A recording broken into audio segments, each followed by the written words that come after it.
Brett, thank you for coming on the Red Carpet Round Table. Yeah, thank you for having me. Well, Brett, I've done a lot of research about you, and the list goes on. So, first, how did you get into the entertainment industry? Oh man, I mean, this was 20 years ago now. I actually started the opposite direction. I got my master's in business and my bachelor's in computers, and then my best friend at the time was an actor. His name's Harley J. And I was always just really envious of what he did, and the business just always seemed so interesting to me. And so once I had realized I didn't want to be a computer programmer and sit in a cube all day, I came out and I gave it a try, and I instantly fell in love with it. Wow, Yeah. that's amazing. What was the most biggest pivot in your life?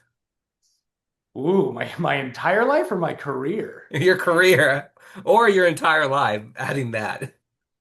Gosh, biggest pivot in my career is probably moving to Los Angeles because that was really a life shift, and it was really scary because, I had worked so hard on this other aspect of my life, and so then shifting it into a complete unknown with a career that has such an unlikely success rate was terrifying. And then I think.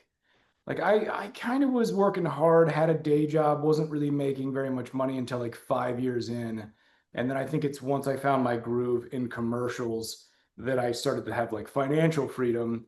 And then I feel like in around like 2015, 2016 is where I really started to find like a rhythm with television and film. And so I think I don't know that there was like one pivotal move, but I think it was a lot of building blocks to Hmm.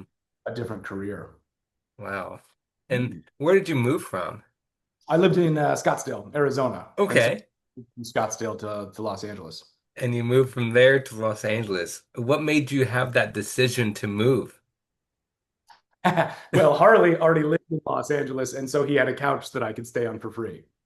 So that was just the brainer. Also, like the drive from Scottsdale to Los Angeles is only like 5.5 hours, so it didn't seem as scary. Like I loaded up Right. my car. Okay.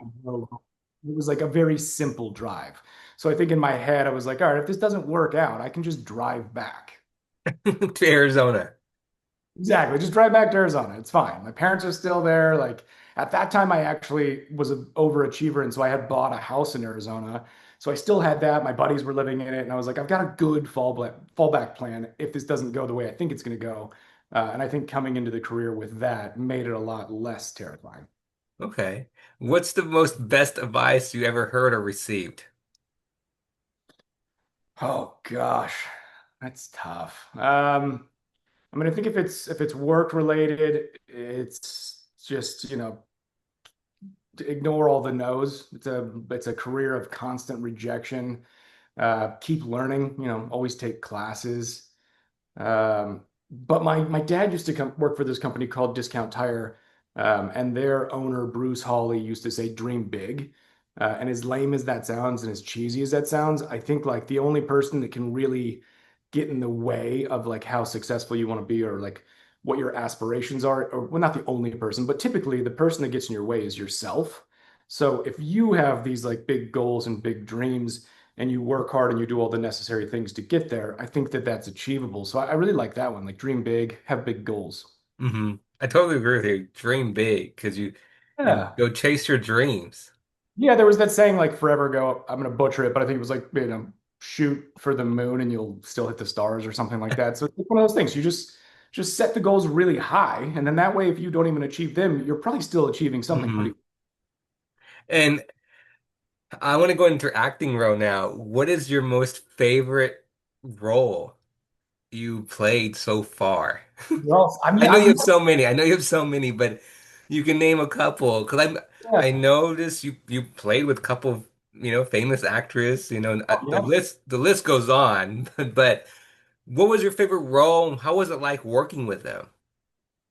That's so I'm always really terrible at favorites just because I think I like one of the things I'm good at is staying pretty present, and so I get to enjoy each one individually so much. But like I think playing Alex Knightley on Emma Approved, the show that Bernie Sue created, and I got to act alongside Joanna Sotomora. That was like such a cool experience because it was the first time I was on a show for an extended period of time. We had a huge fan base. We won the Emmy, so I was like, this is all awesome. Like it just felt all so surreal. but then like acting with Anne Hathaway, or I guess she goes by Annie, like acting with Annie, and then Michael Showalter directing, it was again like, oh my gosh, this can't be real. But then I was with Woody Harrelson and Rob Reiner. So like, I think that's the coolest part of my career is that like it never seems, which I guess that's the goal. You always want to keep working, keep evolving. But every time I get these new experiences, I'm always so grateful and like kind Mhm. of pinch myself moments where I'm like, is this real? Like, how the heck am I here? So yeah, I mean, I could go on. Almost every one of my jobs is my favorite job, but just Right.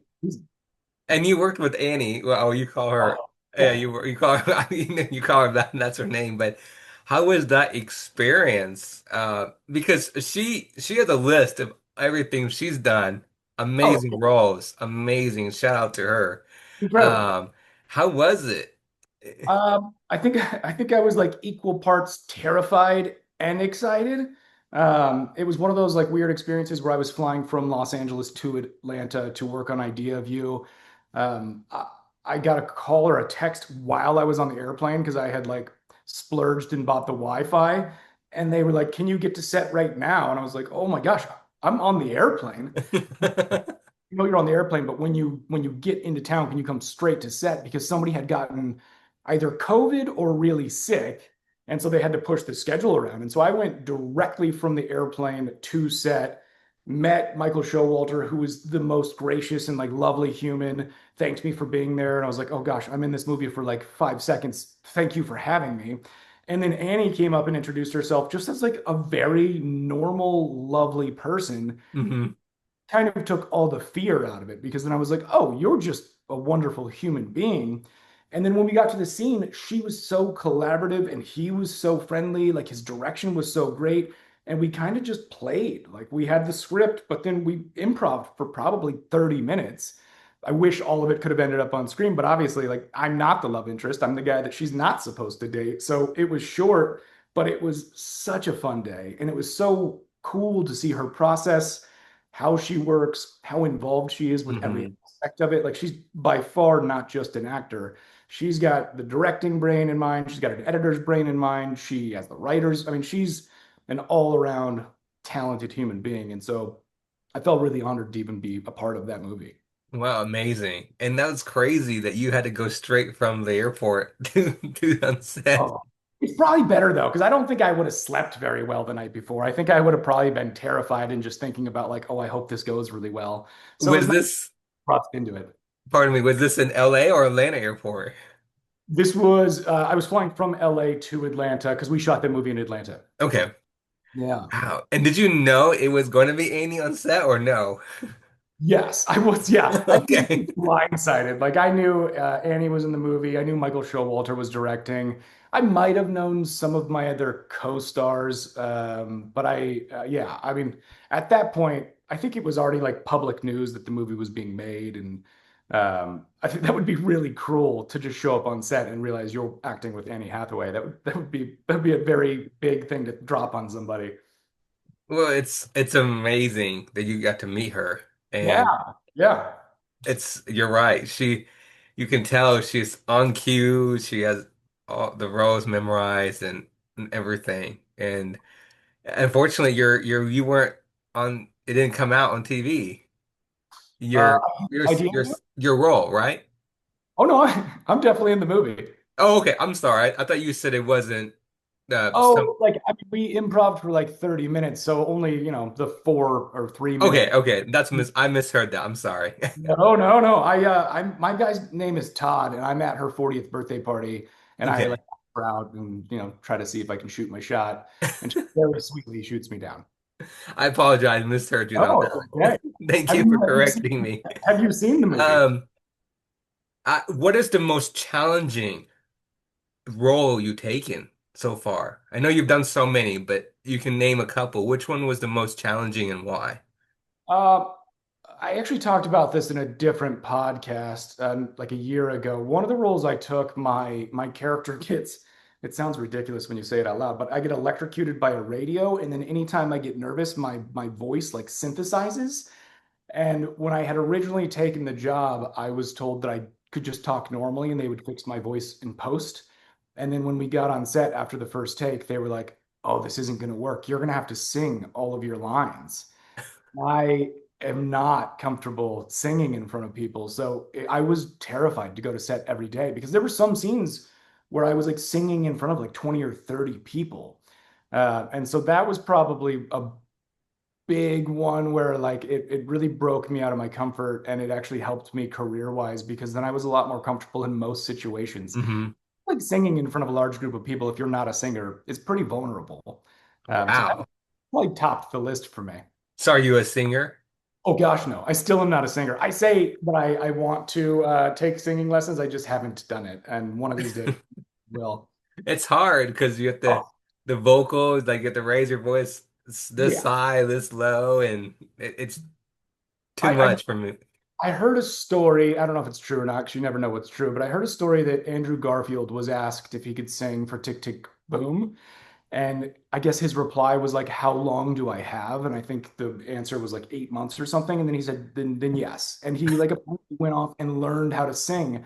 I'm sure he could like sing relatively well before that movie, but I think he went and learned how to be like a Broadway singer for that movie in a short period of time. And like that's the kind of stuff that I really admire, where you're just like, oh man, you took a skill and just went with it and you crushed it. Because I loved him in that movie.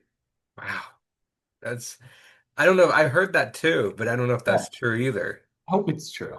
I hope so. I'm so Yeah, we're even if it's not true, we're gonna believe it's true, and right.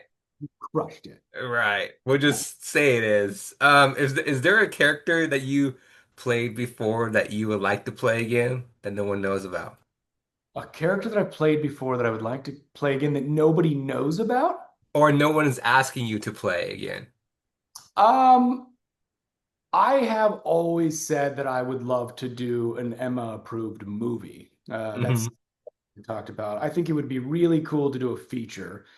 Um, yeah, that would probably be the one that nobody's currently asking for, but I think a lot of people would enjoy, and I would enjoy it a lot as an actor to be able to do it again. Um, Other than that, no, that's probably the one that sticks out the most. Okay. I want to dig into audition because now since COVID happened, everybody's used to the Zoom, and a lot of young actors, like we are, a lot of Exactly. young actors like Zoom. Now, personally for you, and your opinion, what do you like better, doing audition in person or doing it on Zoom where you don't, because on Zoom you're staying where we are and you don't have to worry about going to places and if you're at something like Atlanta or New York or anywhere. Or in person you like to show your impression, um, how you are, how you act. So, what is your opinion and what's your take on it? Because I've heard, and you can correct me, and I could be wrong, that I heard that in-person audition is slowly going away. And now a lot of directors and producers are going to in Zoom meetings. Mhm. So, if so, do you like that way in your personal opinion, or do you like it and it's better to have it in person? That's a sort of like two-part answer just because there's so many different aspects to the career, like to the business. If you're talking about commercials, a lot of stuff is actually back in person now. And I think that's really beneficial because commercials are so specific and they're so much like based on relationships and banter, usually with Hmm. two or three people, that's a tough thing to kind of fake either through Zoom or through a self-tape. So it's much easier to be back in the room. As far as like television and film goes, you're absolutely right. I haven't been back into an office to read I don't think since COVID. I personally love that because then you get to do it in the comfort of your house. You have the comfort of like your friend who's your reader. If you want to, and this is a slippery slope, but you could take as many takes as you need to do it. I actually, because I do help some people, with tapes and coaching, I tend to say like, don't do that because that's a really bad habit to pick up because when you're on set, you're not going to get 300 takes. You get a couple. And so you got to be able to really nail it. So you should do it 3 or 4 times. Don't become a perfectionist. Don't nitpick over things. Just get it out and have a lot of fun with it. And I think that's another thing that I hear lots of actors talk about. You got to really enjoy the process of auditioning. It's your opportunity to act. It's your opportunity to show your version of this character. And the more you can embrace that and the more you can just play and have fun, the booking rate will skyrocket because that comes through in the tapes. If you're just Hmm. trying to get it done or you're just worried about the lines or like you get too worried about like the cinematography aspects of it, like even right now it's driving me crazy that this giant lens flare is here. It gets tricky. So I think I love it for television and film, and for commercial, I'm glad we're back in person. Okay. I like to hear that because a lot of actors and actresses they love the in person a lot, but they also like Zoom a lot, and because like you said, they don't have to worry about being anywhere, and I'm saving time with like traffic and gas and parking. I remember back in the day, like if you got 3 or 4 auditions in one day and they were on like different sides of town, you were just like in a frenzy. Like, oh my gosh, how am I going to make it to Santa Monica and then make it to the Valley and then make it back to like mid Wilshire all in the same day? And you would miss opportunities. Or even sometimes, like now you can sort of take a vacation. So you can be on vacation, get a tape, and still knock it out. Whereas before, if you got an audition and you were out of town, you just lost the opportunity of the job. hmm. I think the flip side of that is now more people have opportunities for the jobs. So your competition actually has risen as well. So it Right.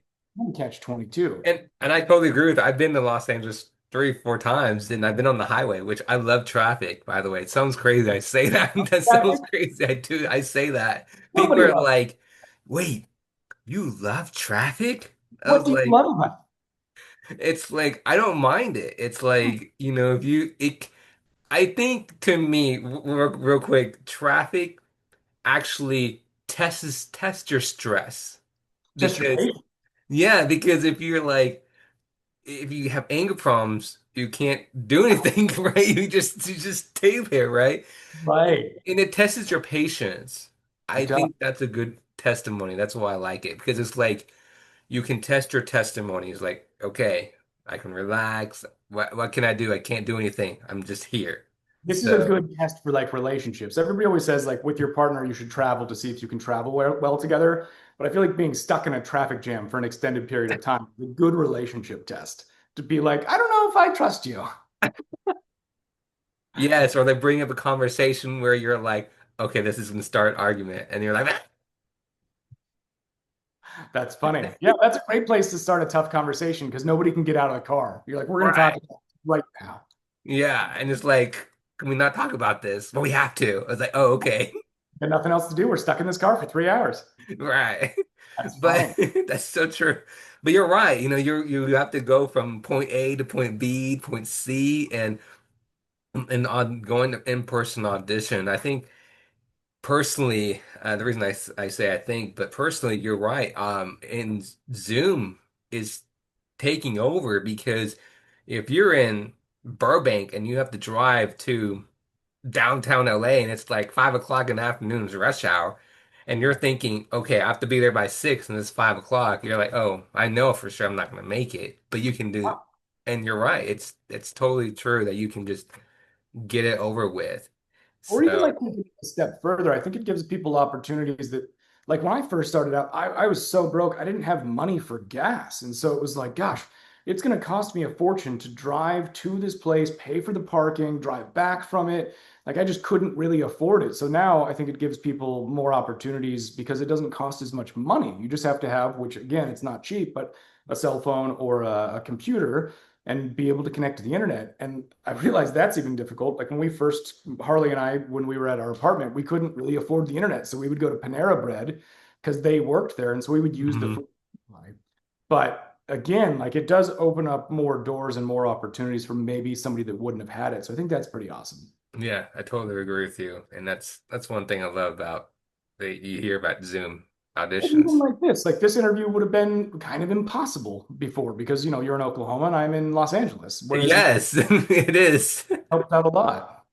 That's true. And that's 100% true because you meet all kinds of actors now and you have the connections and stories that you can go through. Like if you and you're like you're right. If you live in Atlanta and you're in LA and you want to do an acting role, but you can't fly to Atlanta, you can just audition. And if you got the role, you fly to Atlanta or New York. Totally. 100%. And it's helping a lot of actors everywhere in the United States, personally. Yeah, absolutely. I totally agree. 100%. Now, um, I want to dig into because I know this was a topic like, I think a couple of years ago when there was, an actor strike and all this. But do you, I'm asking this because a lot of actors are probably thinking about this, but what is your personal opinion that you believe that we need to stop this AI trying to take over the entertainment industry? Because I agree with everything. We are human beings. We want to be on set, right? We don't want to see, excuse my opinion, excuse me, but another Brent on set, and you're like, wait a minute, you're sitting here in the living room. You weren't even there. It's like, right. So, in your opinion, what do you think can help, and what can the entertainment industry, if you mind talking about it, what do you think we can do to help prevent all this? I mean, that's the reason we have unions, just to start there. We are actually currently on strike for video games, and I think it's mostly over the AI protections. We did just finish, like SAG-AFTRA, the actors union, did just finish a renegotiation for the commercials contract. And in that contract, we got really good AI protections to give us kind of a base point to kind of jump forward and hopefully help prevent some of this loss that we're kind of talking about with digital replicas or synthetic performers. I do think it's one of those things that is somewhat of an inevitability because at the end of the day, it is a business. People are trying to make Hmm. studios need to make money. So if they can do things for cheaper that are equal quality, then it's going to be tough to slow it down. But I think with legislative acts and Congress getting involved, like more political involvement, I do think we can try to pivot it to where we use AI to fix more of the things that are problems in the world rather than like taking over art. It does, Amen. yeah, it just seems weird. You're like, man, like Hmm. let's solve cancer with AI. Right. And then like later we can maybe start making AI movies. But I'm also hopeful that like I think even The Brutalist used AI to fix some of the language and the accents. And I correct me if I'm wrong. I think I read that if a movie is like in Avatar is a good example because I think James Cameron is clearly stating this movie is not made with AI. It does get a little tricky because there is still CGI, which is, I mean, I get like a human is doing that work with the use of a computer. Now we're just kind of removing the human element of it. But I do think that'll be kind of a nice disclaimer, kind of like when you see a commercial, and if it's like a commercial for pharmaceutical, if the person Hmm. doesn't actually have whatever it is that the commercial's for, then they usually have to say like actor portrayal, not an actual patient.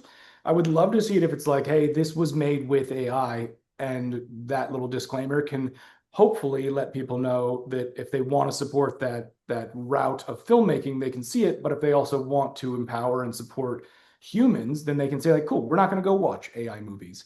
It'll ultimately come down to the audience. And if the audience is willing to spend money on it, it's going to happen. But I do think the response from The Brutalist with everybody getting upset was a positive sign that I think humans do want to watch humans. Hmm. And part of the amazing experience of watching an actor is watching a human go through the human experience.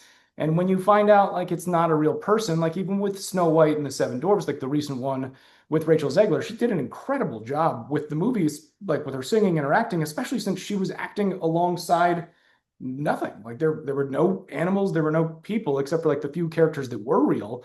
And that's just a testament to how good she was in it. But it's just you don't connect with the set Right. And you anymore. don't see people's emotions.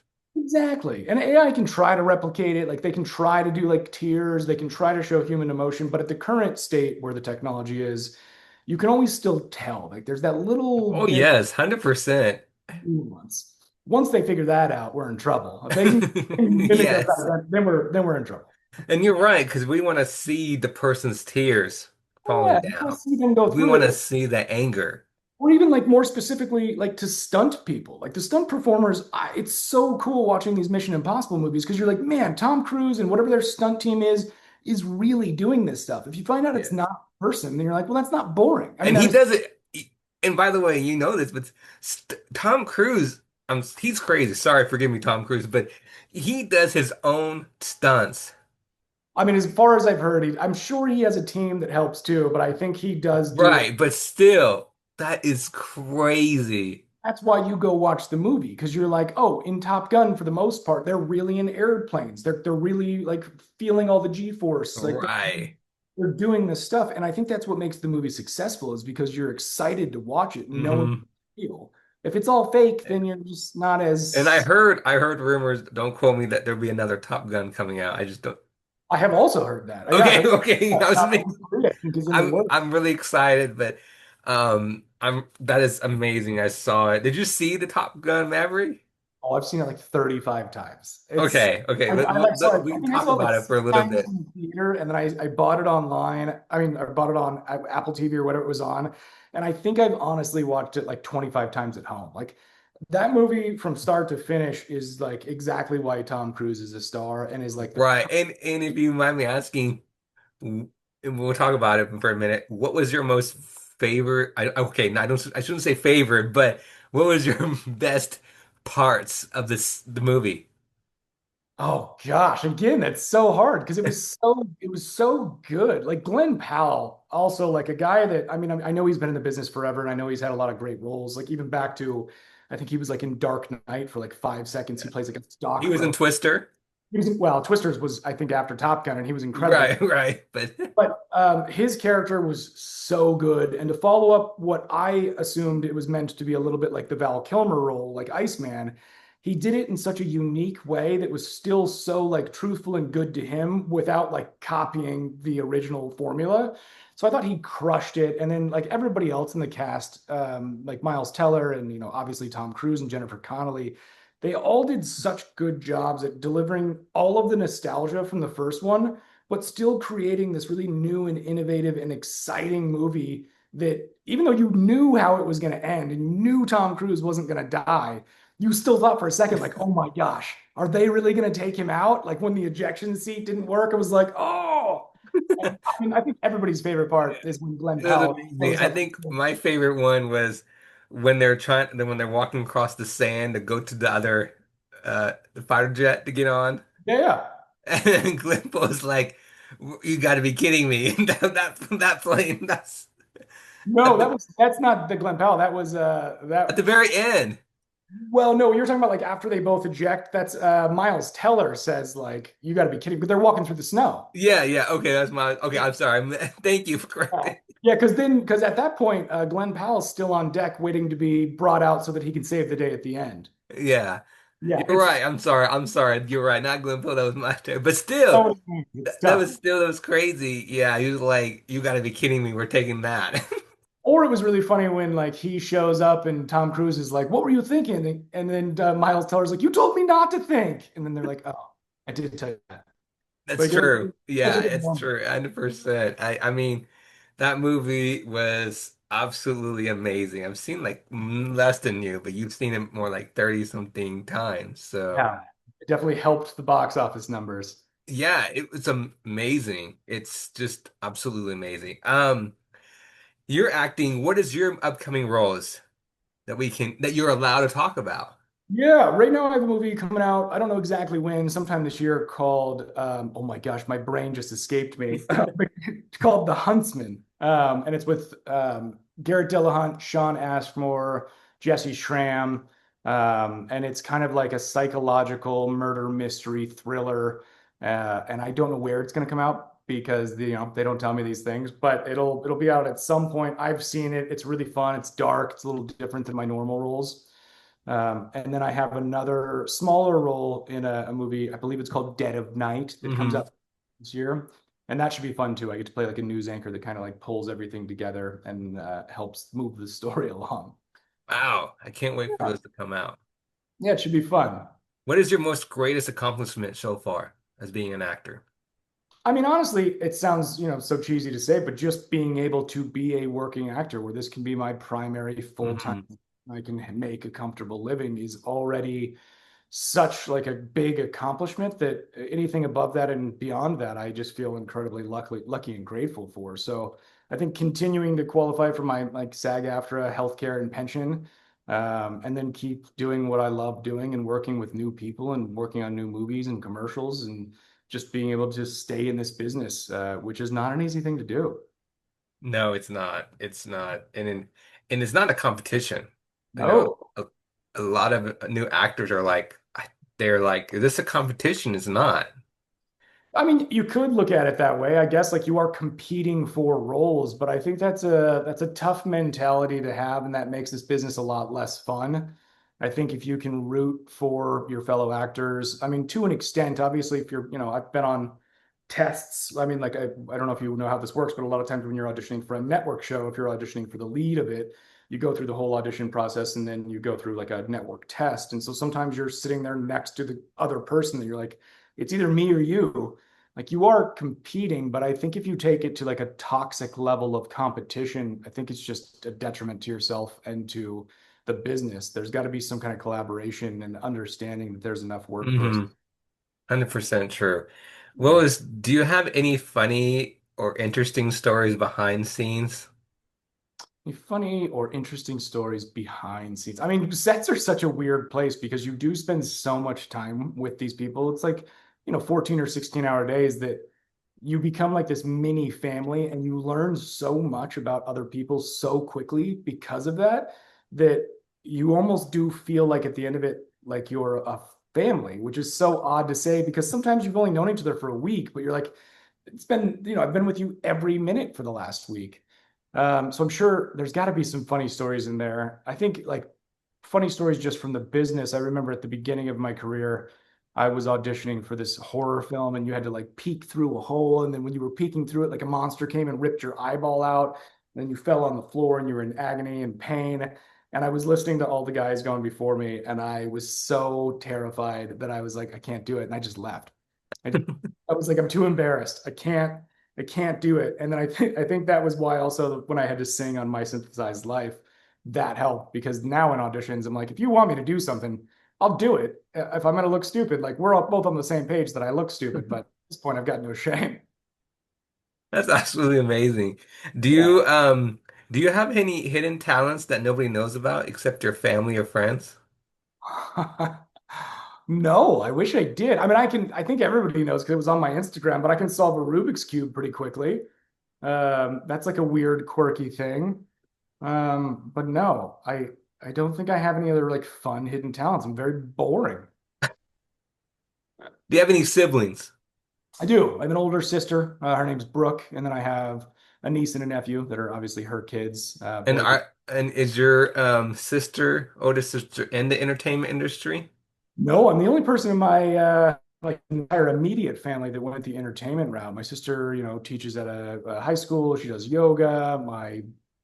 No, my dad worked for Discount Tire. My brother-in-law works for Discount Tire. My mom is like a real estate agent, and she does lots of little like jobs in between. But no, nobody else is in the entertainment business. Just me. I was Wow. So you're the one in the family that decided to go this direction. No. And at the beginning, I think everybody was a little nervous for me because it's again not the easiest of careers, but now it's fun because like anytime I get to see any of them, they get excited and they talk about, the Target Santa or one of the movies coming out or something fun. And it's Right. just another way that like the business is super rewarding. Hmm. Excited for you. That's true. That's true. Your your favorite genre. Favorite genre? We're probably, I mean, I Genre. think Sorry, I said it right. Wrong. I like favorite genre to watch or favorite genre that I want to be in. Both. Um, Oof. Again, you love these favorite questions. I think if I Sorry, had I don't mean to put favorite questions, but somebody gotta figure out somebody, right? That way they if I had to choose, like, hey, you can only do this type of movie for the rest of your career, I would probably go rom-com. Like I love the old rom-com, Okay, okay. you know, um, like How to Lose a Guy in 10 Days is it's such a like Pretty Woman. Like all those movies are so good. And even though you know how it's going to end, it's just like a good escape from reality and it's a happy ending. Like I love those. And then to watch, probably honestly still that. Like I love sitting down and watching Friends or anything that just makes you laugh and anything that makes you just have a break from reality because it's like it's an interesting world out there right now. And so I think anything that can pull you out of that right Hmm. now, especially, is very very needed. And I think it's kind of why people make movies and television to begin with. Wow, that's true. That's true. What Yeah. is your advice for all the young actors and actresses out there who are looking up to you or who'll be watching this or listening to you in podcast, this interview? What's your advice for them that they want to follow the footsteps to be in the entertainment industry like you? Again, I mean, first of all, you got to believe in yourself that you can actually do it. Otherwise, you're going to have a real tough time. Take classes, read books, listen to other actors. I would say one thing that's very important is, even with my own advice and the things I say, you take everything with a grain of salt because this is a weird business that there is no one right answer and there is no one way to become successful. Everybody has their own journey, and like what works for one person might not work for another. I think it's important to take advice from people that have the career that you want, not from people that are, not working.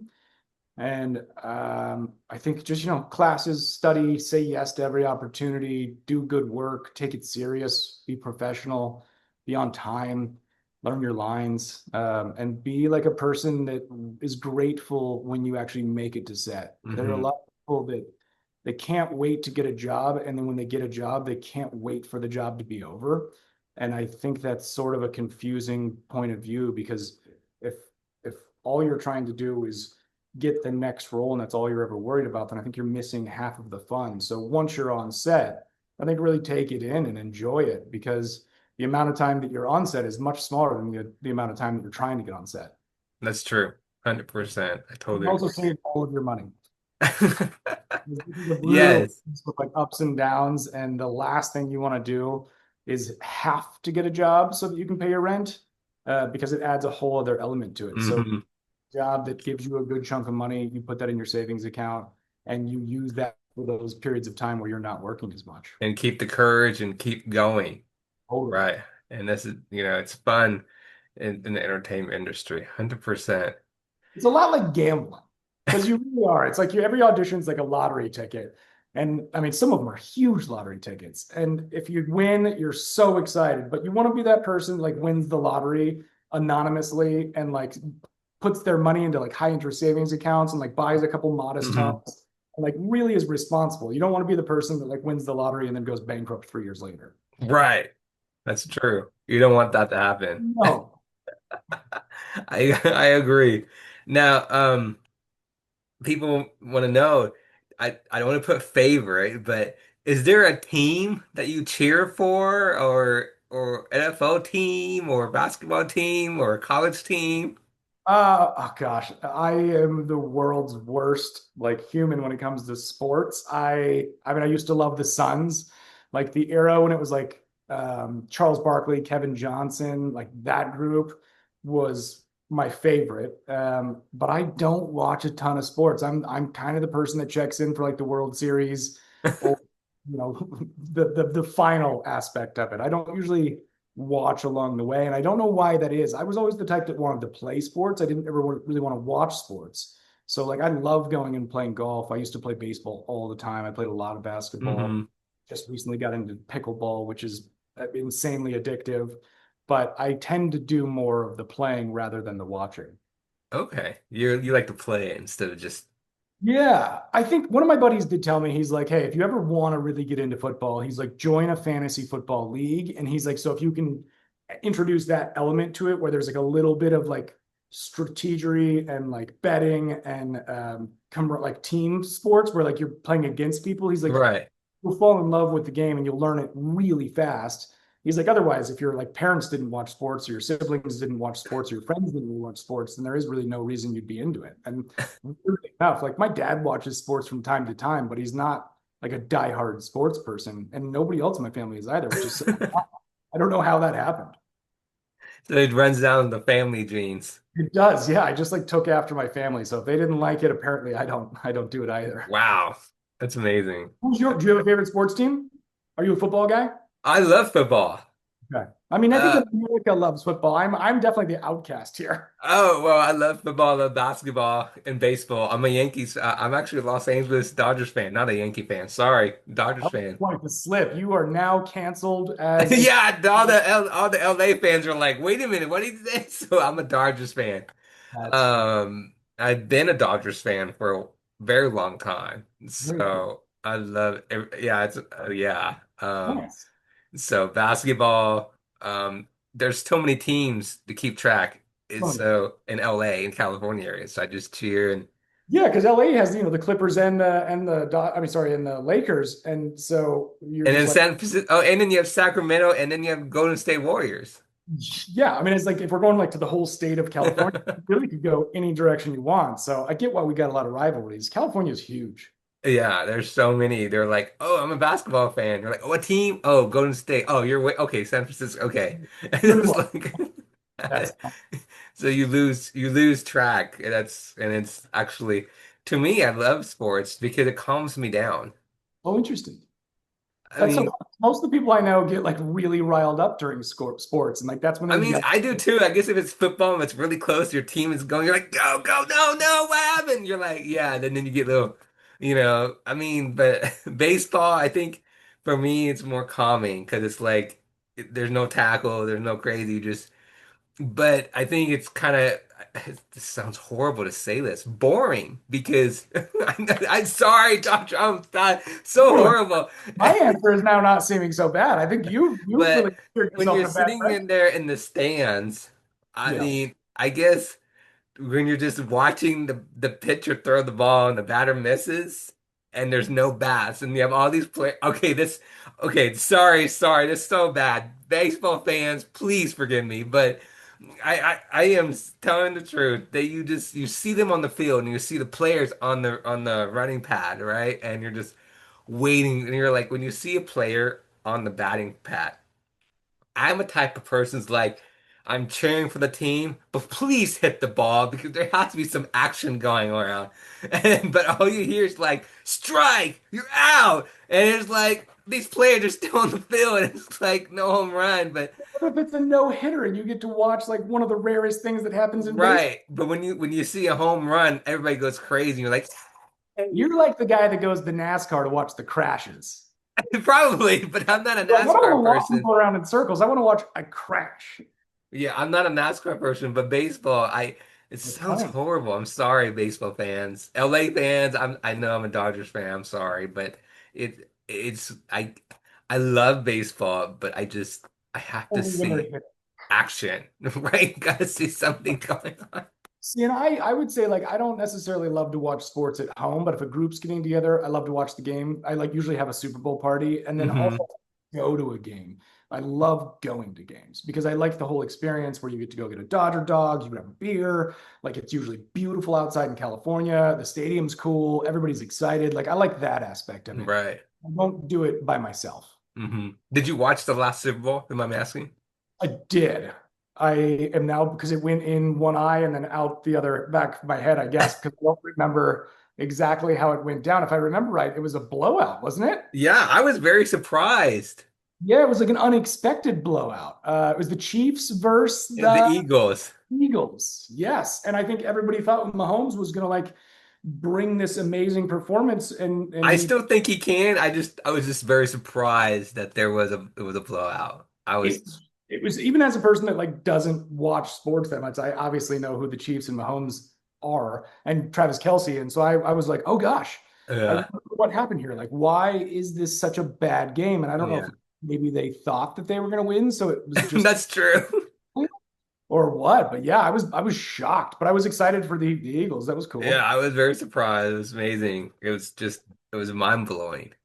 Yeah, And, it and was weird. I don't think anybody was ready for that. I think everybody thought it was going to be like a pretty close match or that the Chiefs were going to take it, but maybe not. I mean, what do I know? I don't even watch yeah, that's sports. what I thought. That's Yeah, 100% what I thought it was going to be. I thought the Chiefs was going to win. So yeah. I was Well, wrong. how can you bet on it? Yeah, not me. That's good news. Nice. Probably people in Vegas did. Yeah, yeah. That's That good. That's good. We weren't in Vegas. We would probably seen a lot of upset people. yeah. Most. Or, I mean, or a lot of really excited people because I'm sure the Eagles were probably underdogs. So I would guess Yeah, it would have been more profitable to bet on them winning. yeah. Who So we knows? probably saw two size rooms, upset and and then happy. somebody bringing like champagne and lobsters, and the other person just like can't pay their tab. Yeah. Yeah. If you were in the middle of the room, you didn't know which side to go to. Should we go that way? Should we go to that people? So, Definitely go to the lobster and the champagne. right. Yeah, let's go to the lobster champagne. 100%, 100%. So where can people find you on social media and everything? I pretty much am only active on Instagram, and it's just at my name at Brent M. Bailey, because my middle name is Michael, Brent Michael Bailey. And I'm not gonna lie, I don't post a lot there, but it is a good place to keep up with, like, if I'm doing a DIY project at my house, or if I'm on vacation, or if I do have work coming out, I always post it there. Um, and I think I have, like, I guess what's now called X, but I never use it. And then I have like a Facebook, but I also never use that. So if you do want to follow along with my career, Instagram is the best route. I totally agree. I only use Instagram as well. So, Yeah. well, I appreciate you coming on. Yeah, no problem. This was fun. It means a lot, and thank you for following me on Instagram, and and I just I just took I guess what you would call a crazy bold move to reach out to you Yeah, to have you on, you and don't ask, you never know. it really means a lot.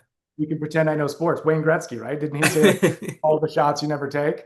Yes, Yeah. but So it means a lot. Thank you, and I look forward to having you back on and chatting with you again on your upcoming films. yeah, I would love that. When I've got something new, we'll link up and we'll do this again. Yes, we'll definitely stay in touch. Thank you so much. Thank you. Have a good one. You too. I'll talk to you later. Bye bye.